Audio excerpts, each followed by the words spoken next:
طریقت کی ہوا بھی اس کو نہیں لگی. طریقت تو اس لیے اولیاء کاملین دنیا میں اس لیے آئے کہ وہ لوگوں کو ملائے، اپنوں کو ملائے. ہاں جو بے دین ہے، منکرین ہے، ظاہر ہے کہ اسلام جو ہے وہ ایسی شیر و شکر کی اجازت نہیں دیتا کہ نفاق کو اور کفر کو اور حق کو اور باطل کو ملا کر مکسچر تیار کیا جائے. معاذ اللہ. محمد رسول اللہ صلی اللہ علیہ وسلم کی تشریف آوری تو اسی لیے ہوئی کہ وہ حق کو باطل سے جدا کر دے، نفاق کو ایمان سے جدا کر دے، سچ کو جھوٹ سے جدا کر دے. تو ہمارے جو مشائخ دنیا میں تشریف لائے وہ اسی لیے آئے کہ انہوں نے ہمیں ادب سکھایا، انہوں نے ہمیں عظمت ہمارے دل میں بٹھائی. تو میرے دوستوں، میرے عزیزوں، اس چیز کو ہمیشہ یاد رکھیے کہ دعویٰ کرنا بڑا آسان ہوا کرتا ہے. ایک مجلس میں کچھ فقراء بیٹھے ہوئے تھے. ایک صاحب آئے، ان سے پوچھا گیا کہ حضرت آپ کون ہیں؟ انہوں نے کہا کہ صاحب میں فقیروں کا غلام ہوں. فرمایا کہ اچھا آپ فقیروں کے غلام ہیں، اچھا تو آئیے تشریف لائیے. ایک فقیر نے کہا کہ آئیے بیٹھ جائیے، ان کو بٹھایا گیا. دوسرے نے کہا کہ جاؤ ان کو جا کر بازار میں بیچ دو، بیچ دو جا کر ان کو بازار میں. اب وہ بیچارہ ایک شریف آدمی، بتائیے بڑا مالدار آدمی تھا، لیکن چونکہ وہ منہ سے کہہ چکا تھا کہ میں فقیروں کا غلام ہوں، اب ایک فقیر اٹھا اور اس نے جا کر بازار میں اس کو بیچ دیا. دیکھ لیجیے یہ ہے میرے دوست، منہ سے کہنا کہ جی میں فلاں کا غلام ہوں، میں فلاں کا غلام ہوں، فلاں کا غلام ہوں، اور اس کے بعد عمل دیکھیے تو جناب زیرو بٹے زیرو. نہ کوئی عمل ہے، نہ کوئی دل بستگی ہے، نہ کوئی ارادت ہے، نہ کوئی تقویٰ ہے، نہ کوئی خشوع ہے، نہ کوئی خضوع ہے. تو میرے دوستو یہ خالی زبانی دعوے سے اور یہ زبانی جمع خرچ سے کام نہیں چلتا. یاد رکھو اولیاء کاملین کا نام لینے کی توفیق اللہ تبارک و تعالیٰ دے تو کم از کم اتنا تو ہونی چاہیے کہ ان کی ارادت ہو، ان سے محبت ہو اور دل میں ان کی عظمت ہو. اس بیچارے کو جا کر بازار میں بھیج دیا. جس آدمی نے خریدا وہ اس آدمی کو، یعنی وہ غلام تو نہیں تھا لیکن وہ اس کے منہ سے نکل گیا تھا کہ میں فقیر ہوا غلام ہوں، اس کو جا کر بازار میں بھیج دیا گیا. اب وہ بیچارہ ایک آدمی نے اس کو خرید لیا. اب وہ جو دوسرے کے گھر میں پہنچا تو لوگوں نے کہا بھائی چونکہ وہ بکا ہوا غلام تھا، اس سے کہا کہ کچھ کام کاج کرو. جب اس نے کام کاج کیا تو خریدنے والے نے دیکھا کہ یہ آدمی تو بڑا شریف معلوم ہوتا ہے، اس کا چہرہ وغیرہ یہ بتاتا ہے کہ یہ غلام نہیں ہے، لیکن یہ بازار میں کیسے بک گیا؟ تو اس نے پوچھا کہ اے شخص یہ بتا کہ تو غلام نہیں معلوم ہوتا، تو بڑا اچھا خاصا آدمی معلوم ہوتا ہے، تو تجھے بازار میں کیسے بیچ دیا گیا؟ اس نے کہا کہ حضرت وہ آپ میری یہ بات آپ مجھے معاف کر دیں، اور یہ ایک راز کی بات ہے. بات اصل میں یہ ہے کہ میں فقیروں کی مجلس میں پہنچ گیا اور میرے منہ سے یہ نکل گیا کہ میں فقیروں کا غلام ہوں. بس یہ اتنا کہنا تھا کیونکہ یہ دعوت. اب دعوے کے ساتھ ساتھ کوئی دلیل تو ہونی چاہیے. صبح میں شام تک ہم لوگ یہی کہتے ہیں کہ ہم عاشق رسول اللہ ہیں، ہم عاشق غوث اعظم ہیں رضی اللہ تعالیٰ عنہ وصلی اللہ علیہ یا رسول اللہ. الحمدللہ دعویٰ بڑا اچھا ہے، مگر یہ کہنا کہ ہم عاشق فلاں ہیں، ہم عاشق فلاں ہیں، یہ تو میرے دوستوں محض دعویٰ. لیکن یہ دعوے کے اوپر دلیل اور پروف اگر ہمارا دیکھا جائے تو آپ سوچ لیجئے کہ ہم میں کون آدمی ایسا پروف اور ایسی دلیل لگتا ہے. انہوں نے کہا کہ صاحب ہم نے یہ دعویٰ کیا تھا اور ہمیں یہ بازار میں بھیج دیا گیا، اور اس دعوے کے اوپر اب چونکہ میں کچھ کہہ نہیں سکتا ہوں اس لیے میں بک کر کے یہاں آ گیا. تو میرے دوستو دعویٰ تو کرنا بہت آسان ہے کہ ہم فلاں کے غلام ہیں. حضور غوث پاک رضی اللہ تعالیٰ عنہ. اللہ اللہ میرے دوستو جس آقا کا ہم نام لے رہے ہیں آپ کو پتا 1 سال نہیں 2 سال نہیں، اللہ اللہ 25 سال 11 سال آپ نے ایک برج کے اندر، ایک چھوٹا سا حجرہ تھا اس کے اندر آپ نے قیام فرمایا، اس کو کہتے ہیں برج اعظمی. 11 سال تک آپ اس کے اندر رہے اور آپ نے تعلیم کا زمانہ اس طرح گزارا. ہے کوئی ایسا دنیا میں طالب علم 1 سال نہیں 2 سال نہیں سال اس طرح گزارا کہ دن بھر تو کتابوں کے ساتھ محنت، کتابوں کا مطالعہ، اور اس پر میرے دوستوں نہ کھانا نہ پینا نہ بستر نہ اوڑھنا نہ بچھونا، اللہ اللہ کچھ بھی نہیں جناب. نہ کوئی ٹھکانا کہ حجرے میں رہیں گے، کبھی جنگل میں چلے گئے، کبھی کسی بیابان میں چلے گئے، کبھی کسی قبرستان میں چلے گئے، کوئی بستر نہیں. سال اللہ اکبر. حضور غوث پاک رضی اللہ تعالیٰ عنہ کا مجاہدہ، اللہ اکبر. میرے دوستوں بڑے بڑے مشائخ نے تسلیم کیا ہے کہ حضور غوث پاک رضی اللہ تعالیٰ عنہ مجاہدے کی اس منزل سے گزرے ہیں. اللہ اکبر. اس منزل سے گزرنا آسان نہیں، یہ ایسا مجاہدہ. اور پھر یہ کہ دن میں تو علم حاصل کرنا اور رات کو خدا کی عبادت کرنا، اور پھر نہ دن کھانا ہے نہ رات کھانا ہے، نہ کھانا ہے نہ پانی ہے، کچھ بھی نہیں. اللہ اکبر. کبھی کبھی تو ایسا ہوتا میرے دوستوں کہ جنگل کے کچھ پتے منہ میں اگر آ جاتے تو وہ پتا آپ نوش فرما لیا کرتے تھے اور اسی سے آپ کا وقت پاس ہو جایا کرتا. ایک دن نہیں، 2 دن نہیں، 3 دن ایسا. بلکہ بزرگوں سے پاک خود فرماتے ہیں کہ ان ریاستوں میں کبھی کبھی ایسا مقام آیا کہ 1 سال میں نے پانی پیا تو کھانا نہیں کھایا. فرمایا کہ 1 سال کھانا کھایا تو پانی نہیں پیا، اور فرمایا کہ 1 سال ایسا آیا کہ جس میں نہ کھانا کھایا نہ پانی پیا. یہ سب کیا ہے؟ یہ مجاہدہ ہے میرے دوست. اللہ اکبر. مجاہدے کی منزل سے انسان ایمان اور یقین کے ساتھ گزرے. حضور غوث پاک رضی اللہ تعالیٰ عنہ نے اتنا سخت مجاہدہ کیا، اللہ اکبر، کہ میرے دوستوں پچھلے کو اور اپنے آنے والوں کو آپ نے تھکا دیا. یہی وجہ ہے کہ میرے اور آپ کے امام، امام الائمہ، کاشف الغمہ اور سراج الامہ، حضور امام اعظم ابو حنیفہ رحمۃ اللہ تعالیٰ علیہ کے متعلق لوگوں نے لکھا ہے کہ آپ کا عمل کوئی ایسا عمل نہیں ہوتا جس کا رخ قبر کی طرف نہ ہو. یعنی جو آپ کام کرتے تھے اس میں آخرت ہوتی تھی اور آخرت کا تصور اس پر غالب رہتا تھا جو بھی آپ کام کرتے تھے. اور حضور امام اعظم ابو حنیفہ رحمۃ اللہ تعالیٰ علیہ کا مجاہدہ، اللہ اکبر اللہ اکبر. بڑے بڑے لوگوں نے کہا کہ امام اعظم رحمۃ اللہ تعالیٰ علیہ نے جو مجاہدہ فرمایا، جو تکلیفیں اور مشقتیں کی آپ نے، اللہ اکبر، زمانہ شاہد ہے. تو میرے دوستو یہ ہمارے بزرگ ہیں. وہی بغداد مقدس ہے کہ جس کے اندر حضور امام اعظم ابو حنیفہ رحمۃ اللہ تعالیٰ علیہ محلہ اعظمیہ کے اندر جلوہ فرما ہے.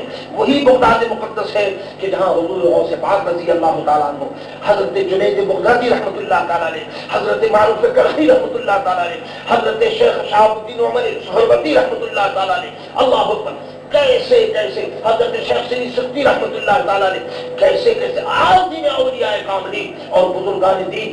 بغداد کا چپا چپا اولیاء کاملین سے بھرا ہوا ہے. جس طرف نکل جائے اولیاء کاملین. چنانچہ ایک گلی سے گزر رہا تھا، ایک مزار شریف سامنے آیا. لوگوں نے کہا کہ آپ جانتے ہیں مزار کس کا ہے؟ میں نے کہا صاحب میں جاننا چاہتا ہوں. اور انہوں نے کہا کہ یہ مزار وہ ہے کہ حضور غوث پاک رضی اللہ تعالیٰ عنہ کے ہاتھ میں وہ چوروں کی جماعت کو، جو حضور غوث پاک نے ان کے سامنے ایک سچی بات آپ نے فرمائی اور اپنی ماں کی نصیحت پر آپ نے عمل فرمایا اور فرمایا کہ میرے پاس 80 دینار ہیں. تو حضور غوث پاک کی سچی باتوں کی وجہ سے جو چوروں اور ڈاکوؤں کا قافلہ، جس کو اللہ نے توبہ کی توفیق اللہ نے دی اور اس قافلے کو توبہ اللہ نصیب ہوئی، تو فرمایا کہ اسی جماعت کا یہ چوروں کا یہ سردار ہے جو حضور غوث پاک کی وجہ سے ولیوں کا سردار بنا، اور ان کی یہ قبر ہے بغداد شریف میں موجود. ماشاءاللہ ایسی شاندار، ایسا شاندار مزار شریف ہے. اللہ اکبر. وہاں جانے کے بعد ایسی کیفیت تعریف ہوتی ہے کہ اے غوث پاک رضی اللہ تعالیٰ عنہ، آپ نے چوروں پر نظر کی اور چوروں کے سردار پر نظر کی تو آپ نے قطب بنا دیا. اے غوث پاک رضی اللہ تعالیٰ عنہ، ہم بھی چور ہیں اور ہم بھی ان چوروں سے کم چور نہیں ہیں. ہماری چوریاں عجیب و غریب ہیں. ہم پر بھی آپ کی نظر کرم ہو اور ہم پر بھی آپ کا فضل ہو تو اللہ تعالیٰ ہمیں بھی ہدایت پر رحمت فرمائے اور ہدایت دے. تو میرے دوستوں، میرے بزرگوں، عرض یہ کرنا ہے کہ یہ حضرات مجاہدے کی منزل سے اور عبادت کی منزل سے گزرے. انہوں نے رات دن عبادت کی. آج بزرگی، بعض لوگ اپنی حماقت کی وجہ سے یہ سمجھتے ہیں کہ بزرگی کا مطلب یہ ہے کہ کوئی کام نہیں کرنا چاہیے. بس بزرگی کا مطلب یہ کہ آدمی بیٹھا رہے، کوئی کام نہ کرے، بہت اچھے کپڑے اس کے ہونے چاہیے، بہت اچھی زندگی ہونی چاہیے. میرے دوستوں، نہیں اچھے کپڑوں کا نام بزرگی ہے، نہ اچھی زندگی کا نام بزرگی ہے. یہ اور بات ہے کہ ہمارے مشائخ کے کپڑے نہایت عمدہ ہوا کرتے تھے. ہمارے حضور غوث پاک رضی اللہ تعالیٰ عنہ خود خوش پوشاک سے نہایت عمدہ کپڑا آپ زیب تن فرمایا کرتے تھے. اور فرمایا، ارشاد فرماتے تھے کہ یاد رکھو یہ جو عبد القادر جیلانی جو کپڑے یہ پہنتا ہے، یاد رکھو یہ مردوں کا کفن ہے. ارشاد فرمایا کہ بتاؤ مردے کو کفن کیسا دینا چاہیے؟ لوگوں نے کہا حضور اچھا کفن دینا چاہیے. فرمایا کہ میں نے ایک مرتبہ نہیں، سینکڑوں مرتبہ میں نے اپنے نفس کو مارا ہے، تو اپنے نفس کو مارنے کے بعد میں ایسا کپڑا پہنتا ہوں. میرے دوستوں، جو قم باذن اللہ کہہ کر مرغے کو اور مرغی کو زندہ کر دے، میرے دوست کو اس کو حق یہ ہے کہ وہ اپنے غلاموں کو مرغ کھلائے. ان کی خانقاہ کے اندر الحمدللہ آج سینکڑوں سال کا زمانہ گزرا. آج بھی دیکھیے اللہ اکبر، مجاہدین کی شان یہ ہے کہ جو بادشاہوں کو بھی یہ موقع نصیب نہیں ہوتا. ایسے مجاہد وہاں بیٹھے ہوتے ہیں. اللہ اکبر، اس قدر ان کی عزت و عظمت ہے. حضور غوث پاک کے دروازے پر جب وہ آتے ہیں معلوم ایسا ہوتا ہے کہ کوئی وقت کا شہنشاہ اللہ اکبر اپنے آفس اور اپنے دفتر میں آ رہا ہے. تو یہ ہے میرے دوستو حضور غوث پاک رضی اللہ تعالیٰ عنہ کا کرم اور حضور غوث پاک رضی اللہ تعالیٰ عنہ کی شان. تو میرے دوستو، میرے عزیزوں اور بزرگوں، اللہ تبارک و تعالیٰ نے آپ کو حضور غوث پاک رضی اللہ تعالیٰ عنہ سے جو آپ کو نسبت ہے، اس نسبت کو مضبوطی سے قائم رکھیے اور مضبوطی سے تھامیے، کیونکہ حضور غوث پاک نے فرمایا کہ میرا مرید جہنم میں نہیں جائے گا۔ تو اس کا نتیجہ یہ ہوا، اور یہ بھی فرمایا، حضرت شیخی ارشاد فرمایا کہ مرید کون ہے؟ آپ سے پوچھا گیا، ایک تو وہ مرید ہے کہ جو آپ کے ہاتھ پر بیعت کرے اور جس کو خلقہ اور خلافت ملے، ایک تو مرید وہ ہے۔ حضور غوث پاک سے پوچھا گیا تو حضور آپ بتائیے آپ کا مرید کون؟ ایک تو وہ ہے کہ جو آپ کے ہاتھ پر بیعت کرے۔ تو کیا یہ مرید آپ کی مراد یہ ہے کہ ایسے مرید، یا یہ کہ قیامت تک لوگ آتے رہیں گے اور آپ سے محبت کریں گے؟ تو حضور غوث پاک نے فرمایا کہ قیامت تک آنے والا ہر وہ شخص جس کے دل میں میری محبت ہوگی وہ میرا مرید ہے۔ میرے دوستوں، میرے عزیزوں، ان تمام باتوں سے نتیجہ یہ نکلتا ہے کہ حضور غوث پاک رضی اللہ تعالیٰ عنہ کا نام لینا اور حضور غوث پاک رضی اللہ تعالیٰ عنہ کی ارادت اس دور کے اندر ایمان کی بڑی بنجن نشانی ہے۔ اللہ اکبر۔ دوسری نشانیوں کو تو جانے دو، ایمان اور یقین کی بڑی نشانی ہے، اللہ اکبر، کہ اس زمانے میں حضور غوث پاک رضی اللہ تعالیٰ عنہ کا نام لیا جائے۔ اور یہ ہمیشہ یاد رکھیے کہ حضور غوث پاک رضی اللہ تعالیٰ عنہ کی جو شہرت ہے اور آپ کی جو عزت و عظمت کا سکہ ہے، اللہ اکبر، چونکہ آپ اپنے نانا جان حضرت محمد مصطفیٰ صلی اللہ تعالیٰ علیہ وسلم خود عرض کرتے ہیں وَكُلُّ وَلِيٍّ قَدَمٌ لَهُ وَإِنِّي عَلَىٰ قَدَمِ النَّبِيِّ بَدْرِ الْكَمَالِ۔ تو وہ خود ہی ارشاد فرماتے ہیں کہ میں اپنے نانا جان حضرت محمد مصطفیٰ صلی اللہ علیہ وسلم کے نقش قدم پر ہوں۔ یہی وجہ ہے کہ آپ دنیا میں جہاں بھی چلے جائیں، کوئی ایسا ملک آپ کو نہیں ہوگا کہ جہاں حضور غوث پاک رضی اللہ تعالیٰ عنہ کے نام لیوا، حضور غوث پاک رضی اللہ تعالیٰ عنہ کے ماننے والے موجود نہ ہوں، ہر جگہ۔ کیونکہ یہ جو سلسلے قادریہ اور قادری فیضان ہے، جہاں جہاں اسلام گیا اس کے ساتھ ساتھ قادری فیضان گیا۔ جدھر بھی آپ چلے جائیں، جہاں بھی جائیں، اللہ اکبر، حضور غوث پاک رضی اللہ، جہاں جہاں اسلام آپ کو ملے گا وہاں وہاں حضور غوث پاک رضی اللہ تعالیٰ عنہ کا فیضان اور حضور غوث پاک رضی اللہ تعالیٰ عنہ کے نام لیوا اور ماننے والے ملیں گے۔ تو میرے دوستوں، میرے عزیزوں، خدا کا شکر ادا کرو کہ اللہ تبارک و تعالیٰ نے آپ کو یہ موقع عطا فرمایا، آپ کو یہ ارادت ہے، آپ کے دل میں حضور غوث پاک رضی اللہ تعالیٰ عنہ کی محبت ہے۔ لوگ کہتے ہیں جی ولیوں کا نام لینے سے کیا ہوتا ہے اور ولیوں کی ارادت سے کیا ہوتا ہے اور ولیوں کی محبت سے کیا ہوتا ہے، تو تم ان کو سنا دو کہ ولیوں کی ارادت سے اور ولیوں کی محبت سے ایمان کی حفاظت ہوتی ہے۔ اور ایک مسلمان کی نظر میں یاد رکھو پوری دنیا کا انبار ایک طرف ہو اور ایمان اور یقین کی ایک چھوٹی سی نشانی بھی اگر اس کو مل جائے تو وہ اس نشانی کے اوپر تمام دنیا کی دولت کو قربان کر دے۔ یہ کم ہے؟ اللہ اللہ اللہ کے ولیوں کی جو ارادت اور محبت ہے، میرے دوستو، دیکھو گے دنیا میں بھی دیکھو گے انشاءاللہ اور آخرت میں بھی دیکھو گے کہ ایسے ہی لوگ ایمان اور یقین کی منزلوں پر مستحکم ہیں اور ایسے ہی لوگوں کو ایمان اور یقین کی دولت حاصل ہے۔ تو میں عرض کر رہا تھا کہ حضور غوث پاک رضی اللہ تعالیٰ عنہ کی پوری زندگی مجاہدے نے عبادت میں آپ کی پوری زندگی گزری۔ آپ نے لوگوں کو تلقین کی کہ ہمارے نانا جان حضرت محمد مصطفیٰ صلی اللہ تعالیٰ علیہ وسلم کے راستے پر چلو۔ آپ نے اسلام کو پیش فرمایا، خانقاہ میں بیٹھ کر آپ درس و تدریس دیا کرتے تھے۔ اللہ اکبر، آپ کا درس اور آپ کی تدریس، اندازہ کیجیے اس باز کی مجلس میں لاکھوں سے زیادہ مجمع ہو۔ اس زمانے میں کوئی لاؤڈ اسپیکر کو اٹھا دی، اللہ اکبر، ایک دو نہیں، 4 لاکھ سے زیادہ آبادی تو بغداد کی تھی، اور 4 لاکھ سے زیادہ آبادی ہے 5ویں صدی میں میرے دوستو، آج نہیں۔ آج تو ویسے بھی دنیا کی آبادی بڑھ گئی۔ آپ خیال فرمائیے کہ جب آج سے اللہ اکبر، آپ خیال فرمائیے کہ 900 سال اور 900 سال، تقریباً 900 سال پہلے بغداد کی آبادی جب 4 لاکھ سے زیادہ تھی تو بتائیے بغداد کتنا بڑا شہر ہوگا۔ اور حضور غوث پاک رضی، خود حضور غوث پاک فرماتے ہیں کہ میرا دل چاہتا ہے کہ میں اپنے بزرگوں کی طرح جنگلوں میں نکل جاؤں، میں بزرگوں کی طرح صحراؤں میں نکل جاؤں، جنگلوں میں نکل جاؤں، نہ مخلوق خدا مجھے دیکھے نہ میں کسی کو دیکھوں، میں نہیں چاہتا، لیکن نانا جان کے دین کا تقاضا مجھے مجبور کرتا ہے کہ میں آؤں، کیونکہ اگر میں جنگلوں میں اور صحراؤں میں چلا گیا تو لوگوں کو فیضان کیسا ہو، کس طرح ہوگا۔ ارشاد فرماتے ہیں کہ ہزاروں چور اور ڈاکو ایسے ہیں، لاکھوں چور اور ڈاکو ایسے ہیں، بگڑے ہوئے جو لوگ ہیں ان کو میرے ہاتھ پر توبہ نصیب ہوئی، اور فرماتے ہیں کہ 5000 سے زیادہ وہ لوگ ہیں کہ جو ایمان سے مشرف ہوئے، اور میرے دوستوں 5000 کیا، اللہ اکبر، آپ کی کوئی ایسی مجلس نہیں ہوتی کہ جس کے اندر سینکڑوں عیسائی اور مسلم لا الہ الا اللہ محمد رسول اللہ نہ پڑھ لیں۔ آپ کے پاس کے اندر ایسا معلوم ہوتا تھا کہ لوگوں کے دل جو ہے وہ ٹکڑے ہو جاتے ہیں، ایسا لرزہ ہوتا تھا کہ بڑے بڑے لوگ کانپتے تھے۔ اور کیوں نہ ہو، اللہ اللہ، جن کے بعض اور جن کی مجلس کا حال یہ ہو کہ اس کے حضرت خضر وہاں موجود، اور یہاں تک کہ خود حضرت محمد مصطفیٰ صلی اللہ علیہ وسلم کرم فرمائے، حضور کرم فرمانے کے لیے اپنے نواسے پر جب حضور تشریف لائے، آپ بتائیے تو آپ اس مجلس کا کیا پوچھنا جس میں حضرت علی رضی اللہ تعالیٰ عنہ جلوہ فرما ہو، اس مجلس کا کیا پوچھنا، اللہ اکبر۔ چنانچہ حضرت شیخ علی بن ہیدی رحمۃ اللہ تعالیٰ علیہ ارشاد فرماتے کہ حضور غوث پاک بات کرتے کرتے اور فوراً آپ کھڑے ہو گئے۔ ایک ولی صاحب نہیں، وہ بیٹھے ہوئے تھے اور ذرا وہ مراقبے میں تھے، توجہ ان کی مجلس کی طرف نہیں تھی، دوسری طرف تھی۔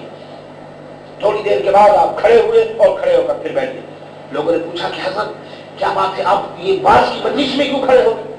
آپ نے ارشاد فرمایا کہ میں نے اپنے نانا جان حضرت محمد مصطفیٰ صلی اللہ علیہ وسلم کی زیارت کی، میں نے ان کو دیکھا، میرے غوث پاک بالمشافہ یعنی جاگتے ہوئے اللہ اکبر اپنے نانا جان حضرت محمد مصطفیٰ صلی اللہ علیہ وسلم کی آپ نے زیارت فرمائی۔ اس کے بعد فرمایا کہ ان سے پوچھو، یہ جو ابھی مراقبے میں تھے، ان سے پوچھا گیا کہ حضرت آپ یہ جو مراقبے میں بیٹھے ہوئے تھے آپ نے کیا دیکھا؟ تو انہوں نے کہا کہ میں نے مراقبے میں دیکھا کہ حضرت محمد مصطفیٰ صلی اللہ علیہ وسلم تشریف لائے، تو میں نے ان سے عرض کیا کہ حضور کچھ ارشاد فرمائیے، تو آپ نے فرمایا کہ اے شخص، تجھے چاہیے کہ تو عبد القادر جیلانی کی صحبت کو لازم پکڑ لے اور ہمیشہ عبد القادر جیلانی کی صحبت میں رہے۔ میرے دوستو، ان کے نانا جان کا جب یہ فیضان ہو، اور کیوں نہ فیضان ہو، اللہ اکبر، وہ امام حسن کے 11ویں پشت میں ہے، اللہ اکبر، ان کے اندر ماں حسینی اور باپ حسنی، اللہ اکبر، آپ دیکھیے تو نجیب الطرفین ہے، اللہ اکبر، باپ کی طرف سے بھی اعلیٰ اور افضل اور ماں کی طرف سے بھی اعلیٰ اور افضل، تو ایسے حسین اور جمیل اور نورانی واسطوں سے اللہ اکبر جن کا خلیل بنا ہوگا، بتاؤ وہ کیوں نہ خطب عالم ہو اور کیوں نہ غوث اعظم ہو رضی اللہ تعالیٰ عنہ۔ تو میرے دوستوں، میرے عزیزوں، حضور غوث پاک رضی اللہ تعالیٰ عنہ کے تصرف کا یہ حال ہے۔ ابھی میں بغداد مقدس حاضر ہوا، حضرت شیخ عمر شہاب الدین سہروردی رحمۃ اللہ تعالیٰ علیہ کی بارگاہ میں حاضر ہوا، اللہ اکبر، عجیب و غریب بارگاہ۔ حضور غوث پاک نے فرمایا کہ اے شیخ عمر شہاب الدین سہروردی، تم مشہورین بالعراق ہو، اللہ اکبر، عراق میں جو مردان خدا کی شہرت ہوگی ان میں سے تم سب سے اخیر میں ہو۔ چنانچہ آپ کے چچا حضرت شیخ نجیب الدین سہروردی رحمۃ اللہ تعالیٰ علیہ شیخ شہاب الدین سہروردی کو لے گئے حضور غوث پاک کی بارگاہ میں، اور آپ کے چچا نے شیخ نجیب الدین نے عرض کیا کہ اے غوث اعظم، اے عبد القادر جیلانی، یہ میرا بھتیجا ہے اور یہ علم کلام میں بہت زیادہ ان کو شغف ہے، علم کلام جس کے اندر آدمی اللہ تبارک و تعالیٰ کے متعلق غور کرتا ہے، اللہ کی صفات میں غور کرتا ہے، اور یہ اس قسم کی بہت سی باتیں۔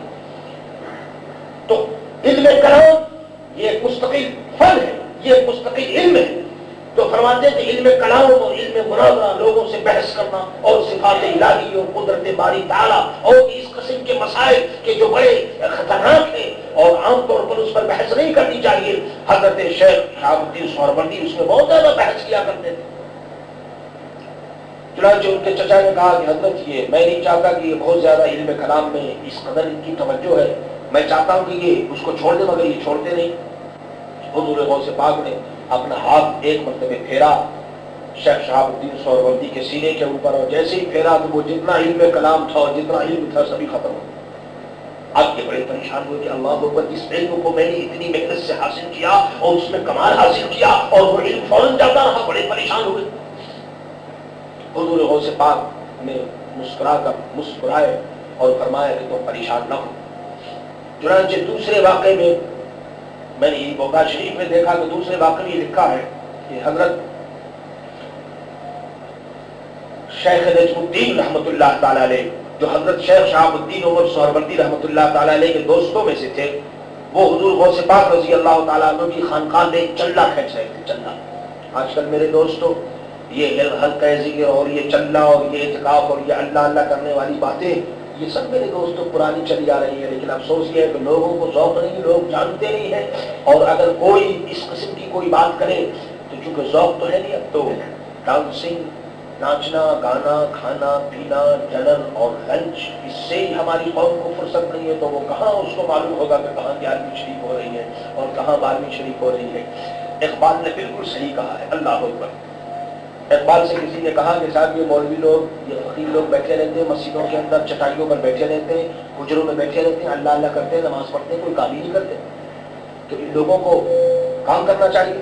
تو اقبال نے ان کو کہا کہ یاد رکھو ان اللہ کے نیک بندوں کو مت چھیڑو، تم ان سے جو کام تم لینا چاہتے ہو یاد رکھو، اگر یہ تمہارے کاموں میں مشغول ہو گئے تو اس دن نہ تم رہو گے نہ ہم رہیں گے، دنیا ہی ختم ہو جائے گی۔ تو میرے دوستو سچی بات یہ ہے کہ اللہ کے نیک بندوں سے تو دنیا قائم، اسی لیے میں کہتا ہوں کہ خدا کا شکر ادا کرو کہ یہ میلاد کے پڑھنے والے تمہیں ماریشس میں نظر تو آ رہے ہیں۔ ارے آئندہ زمانہ معلوم نہیں ہے میلاد کے پڑھنے والے بھی ہو گئے یا نہیں ہو گئے، کوئی ذکر رسول اور ذکر رسول کرنے والا بھی ہوگا یا نہیں ہوگا۔ حالات تو اتنے تیزی سے خراب ہو رہے ہیں کہ اللہ اکبر۔ تو اس لیے اس زمانے میں اگر یہ اس قسم کا موقع اگر آپ کو ملے تو بڑی بات ہے۔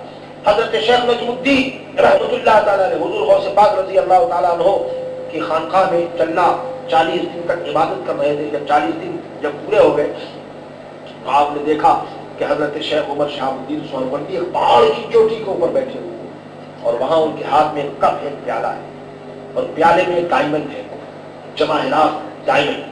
وہ جواہرات کو اپنے کپ سے لیتے ہیں اور نیچے پھینک دیتے ہیں، پھر وہ کپ بھر جاتا ہے، پھر اس کو پھینک دیتے ہیں، نیچے ڈائمنڈ وہ پھینکتے، کپ ان کا بھرتا، پھر پھینک دیتے ہیں۔ شیخ نجم الدین نے پوچھا کہ حضرت یہ بتائیے کہ یہ کیا حال ہے آپ کا، آپ کے کپ میں یہ اتنے ڈائمنڈ ہیں اور آپ اس کو پھینکتے چلے جا رہے ہیں، اور آپ کا کپ بھرتا نہ، آپ کا کپ خالی ہوتا ہے اور آپ پھینکتے چلے جا رہے ہیں، اس کا مطلب ہمیں سمجھ میں نہیں آیا۔ تو آپ نے فرمایا کہ بھائی بات یہ ہے کہ یہ حضور غوث پاک کا فیض ہے۔ حالانکہ خود وہ سلسلے سہروردیہ کے امام ہیں اور صاحب سلسلہ، فرمایا حضور غوث پاک کا فیض ہے۔ چونکہ بچپن میں مجھے علم کلام سے بڑا تعلق تھا اور آپ نے سینے پر جو ہاتھ پھیرا تو علم کلام تو رخصت ہو گیا، تو علم کلام کو آپ نے لے لیا اور اس کے بجائے یہ فیضان انہوں نے ہمیں عطا فرما دیا کہ میں تمام دنیا والوں کو علم اور عمل اور معرفت کا میں خزانہ میں تقسیم کر رہا ہوں۔ تو میرے دوستو اولیاء کاملین کی جو نسبت ہوتی ہے اور اولیاء کاملین کی جو ارادت ہوتی ہے الحمدللہ رب العالمین، یہ بڑے بڑے جو اللہ کے نیک بندے ہیں ان کو الحمدللہ رب العالمین حضور غوث پاک رضی اللہ تعالیٰ عنہ کا پیغام پہنچ رہا ہے۔ اور اب اگر آپ اس زمانے کو پوچھیں گے کہ ہمیں حضور غوث پاک کا فیض، ہمیں کیسے معلوم ہو کہ ہمارے اوپر حضور غوث پاک کا فیض ہے؟